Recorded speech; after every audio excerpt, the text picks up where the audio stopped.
One of the things that we have emphasized all these more than 30 years is that the old covenant was abolished on the day of Pentecost, and God established a new covenant with man. और एक बात जिसे मैंने 30 वर्षों से ज्यादा में जोर दिया है वह यह है कि पेंतीकुस्त के दिन, जिस दिन परमेश्वर ने नई वाचा की स्थापना की मनुष्य के लिए, उसी दिन से पुरानी वाचा समाप्त हो गई। In fact, that is one of the major messages that God has raised up CFC to proclaim. और यही वह कारण है जिसके लिए परमेश्वर ने CFC को खड़ा किया है कि इस मुख्य संदेश का हम प्रचार करें। And any elder brother who has not understood that is not really going to be able to build a new covenant church. और वह प्राचीन भाई जिसने इस सत्य को नहीं समझा है, वह नए नियम की कलीसिया की स्थापना नहीं कर पाएगा।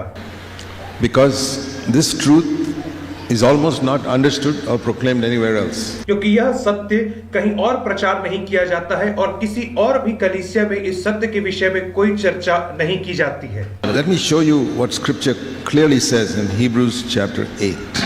और मैं आपको स्पष्ट तौर पे बता दूं कि पवित्र शास्त्र इब्रानियों की पत्री उसके 8वें अध्याय में इस विषय में क्या कहता है हम में से हर एक से। Most believers don't like the book of Hebrews. और बहुत सारे लोगों को इब्रानियों की पुस्तक अच्छी नहीं लगती, विश्वासियों को।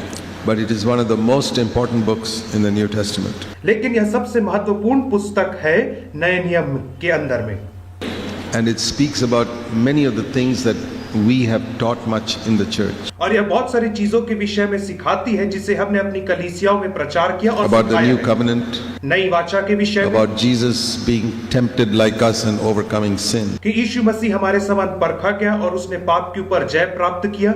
About pressing on to perfection. और सिद्धता की ओर आगे बढ़ने के विषय में। About looking unto Jesus when we run the race. और यीशु मसीह की ओर देखने के विषय में जब हम दौड़ को दौड़। These 3 or 4 things that we have emphasized are not found in any other book in the New Testament. और ये 3-4 चीजें जिस पे हम जोर देते हैं ये और भी किसी अन्य पुस्तक में, नए नियम में नहीं पाया जाता है। And also that we become a partaker of Christ only if we hold fast the beginning of our confidence firm until the end.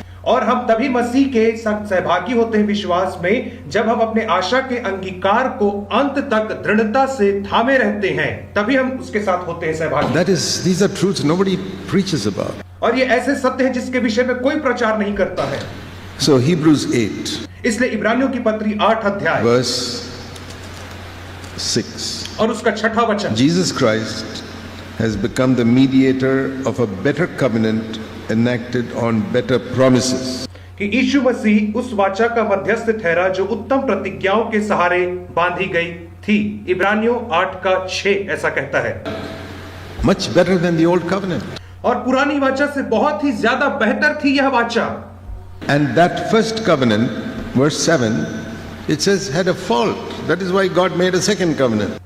और 7वें वचन में कहता है कि पुरानी वाचा में कुछ त्रुटि थी, इसीलिए परमेश्वर ने नई वाचा की स्थापना किया। Have you all understood this? We have spoken about it so much. क्या आप सब ने इस सत्य को समझा है जिसे हमने इतने समय से प्रचार किया है? It says here there was a fault in the old covenant. और वो कहता है कि पुरानी वाचा में एक त्रुटि पाई जाती थी। It's not that God made a mistake. यह नहीं कि परमेश्वर ने गलती की। He never makes a mistake. परमेश्वर कभी गलती नहीं He करता। made that old covenant on the Mount Sinai through Moses.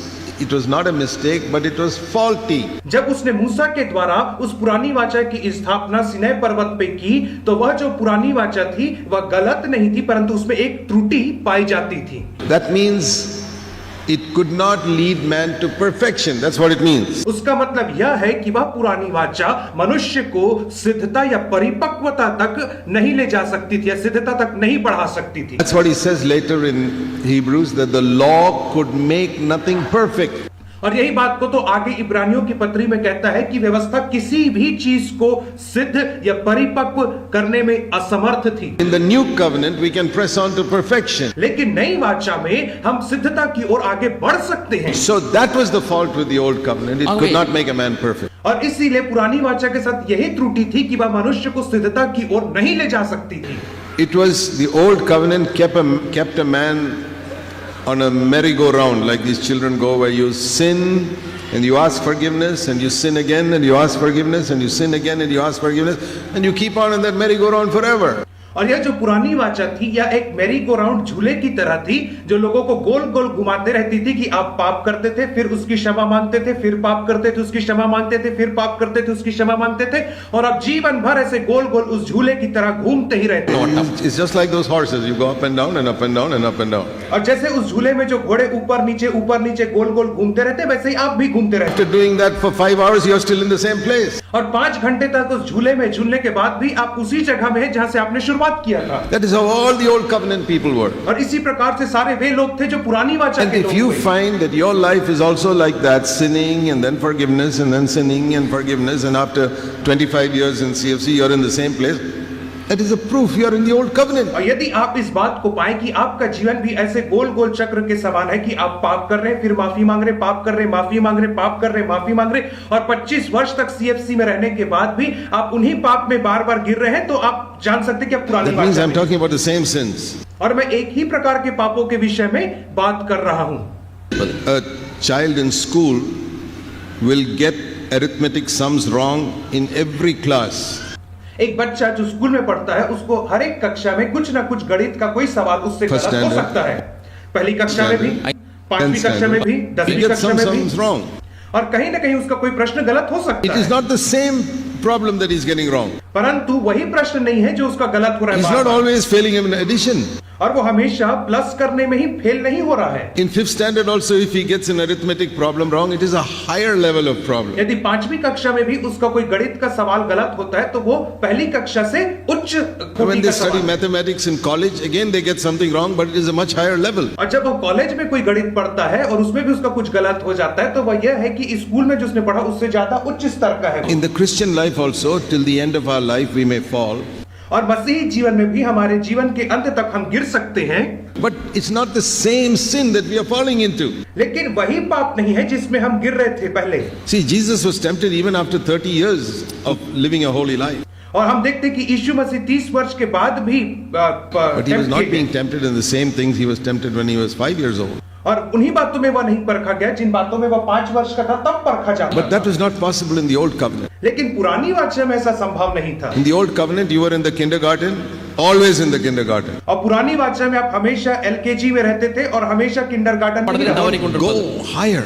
लेकिन हमें ऊपर उठना है। Any believer in our church who's always in the same level spiritually is an old covenant believer. कोई भी विश्वासी जो हमारी कलीसिया में है और हमेशा एक ही स्तर पे बना रहता है, उसका मतलब यह है कि वह विश्वासी पुरानी वाचा का विश्वासी है। That is the fault with the old covenant. और यही गलती थी, त्रुटि थी पुरानी वाचा में, Could not lead people higher to perfection. कि वह मनुष्य को सिद्धता की ओर आगे नहीं ले जा सकती। It could not make people partake of Jesus' life and nature. और वह यीशु मसीह के जीवन और उसके स्वभाव में मन लोगों को भागी नहीं करा सकती थी पुरानी वाचा। But then you say, why did God allow it?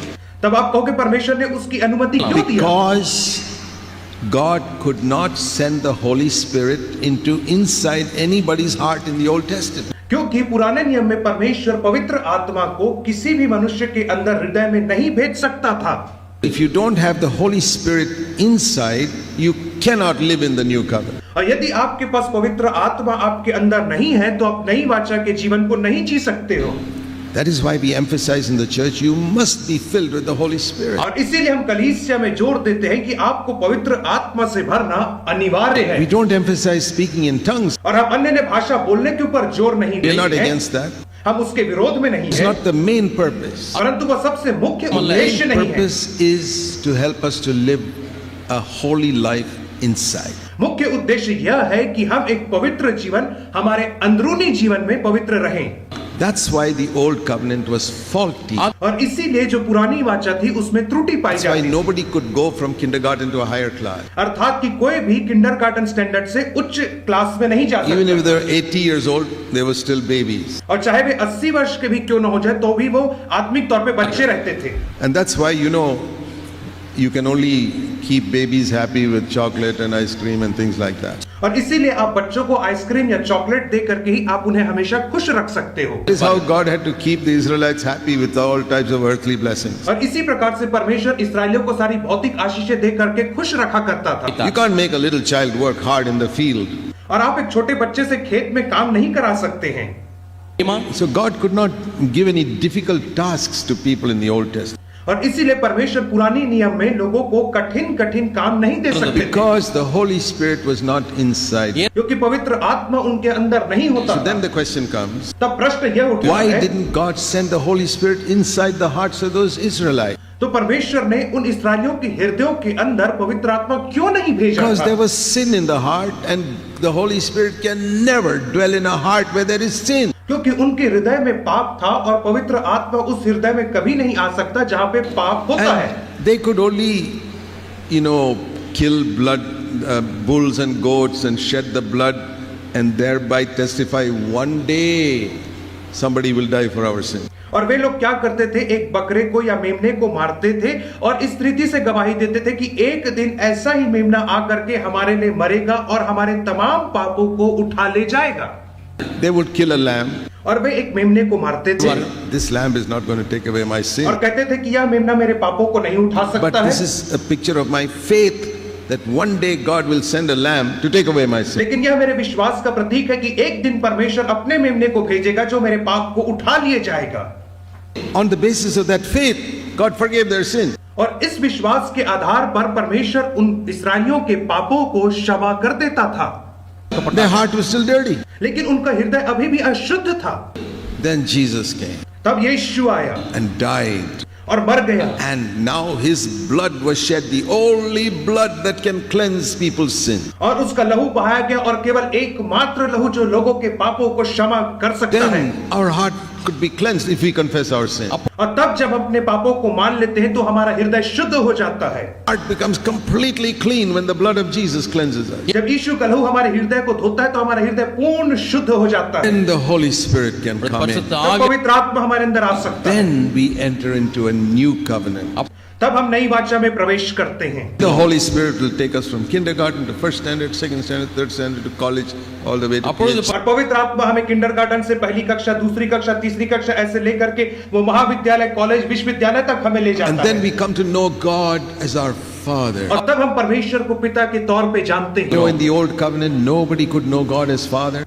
पुरानी वाचा में किसी ने परमेश्वर को पिता के तौर पे नहीं They जाना। always used to say, "Oh God, oh Lord," and like that. और वे हमेशा कहते थे कि हे परमेश्वर, हे परमेश्वर, हे परमेश्वर ऐसा कहते थे। Today also, we call Him Lord, और आज भी हम उसे परमेश्वर and कहते it is हैं। right to pray saying Lord. और यह पूर्णतः सही है कि हम उसे परमेश्वर करके संबोधित करें प्रार्थना में। Perfectly all right to call Him Lord when we pray. लेकिन यह पूर्णतः सत्य है कि हम उसे परमेश्वर करके प्रार्थना में संबोधित करें, परंतु We should call Him more often Father. लेकिन हमें उसे ज्यादातर पिता करके बुलाना चाहिए प्रार्थना I में। want all of you to ask yourself, when you pray, how do you pray? मैं आप में से हर एक से पूछना चाहता हूं कि जब आप प्रार्थना करते हैं तो आप किस रीति से प्रार्थना करते हैं? You listen to people pray. आप लोगों की प्रार्थनाओं को सुनिए जरा। Almost all of them will say, Lord. और हर एक व्यक्ति कहेगा हे प्रभु, आंडवरे। हे प्रभु। Nothing आंडवरे। wrong in that.